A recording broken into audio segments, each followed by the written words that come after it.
ఒక గ్లాసుడు వరకు శనగపప్పు తీసుకుని శుభ్రంగా 2-3 సార్లు కడిగి నానబెట్టుకోవాలి. పించ్ సాల్ట్, స్పూన్ నెయ్యి వేసుకుని ఈ సాల్ట్ నెయ్యి బాగా కలిసేటట్లు కలుపుకొని కొద్దిగా వాటర్ పోసుకుంటూ చపాతీ పిండిలో కలుపుకోవాలి.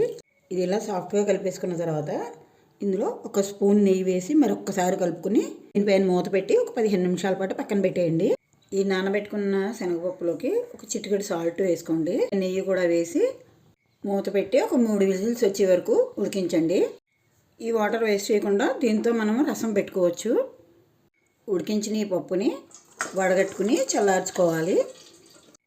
ఇప్పుడు ఈ చల్లారబెట్టుకున్నటువంటి శనగపప్పుని మిక్సీ జార్లో వేసి మిక్సీ పట్టుకుందాము.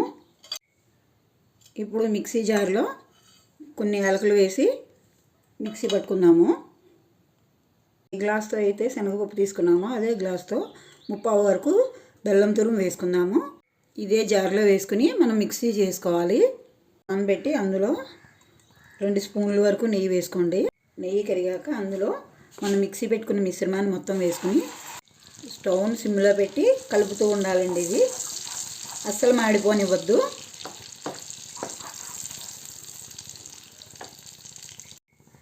పాన్ నుండి ఇలా సపరేట్ అయ్యే వరకు దీన్ని ఉడికించుకుని స్టవ్ ఆఫ్ చేసి వెంటనే వేరే ప్లేట్లో తీసుకోండి.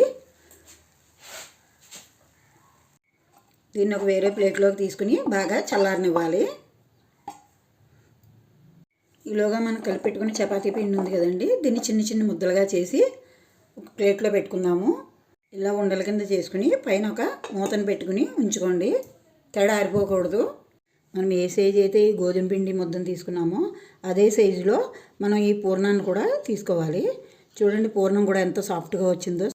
నేను ఒక అరిటాకుని తీసుకుని అందులో గోధుమ పిండి ముద్దను ఉంచుకుని ఇలా కొంచెం ఒత్తుకుని ఈ ప్రెస్ అయిన తర్వాత ఈ పూర్ణం ముద్దను దీని మీద పెట్టి ఫుల్గా క్లోజ్ చేసుకోవాలి. లేదా కొంచెం నెయ్యి వేసి ఒత్తుకోవాలి. మనము ఎంత వీలైతే అంత పలచగా ఒత్తుకోవాలి. ఎంత వీలైతే అంత పలచగా ఒత్తుకోండి. అరిటాకులు అవైలబుల్గా లేని వాళ్ళు పాలిథిన్ పేపర్ మీద కూడా చేసుకోవచ్చు.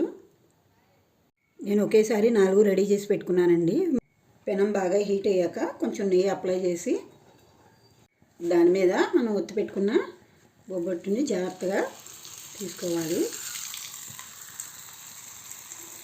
పెనం మీద వేసుకుని కొంచెం మధ్యలో నెయ్యి వేసుకుంటూ 2 వైపులా కాల్చుకోవాలి. మంట మాత్రం మీడియం ఫ్లేమ్లో ఉండాలి. ఒకవైపు కాలాక 2వ వైపు కూడా తిరగేసుకుని కొంచెం నెయ్యి అప్లై చేసుకోండి. అంతేనండి, ఎంతో టేస్టీగా ఉండే సాఫ్ట్గా ఉండే వేడివేడి నేతి బొబ్బట్లు రెడీ అయిపోయాయండి.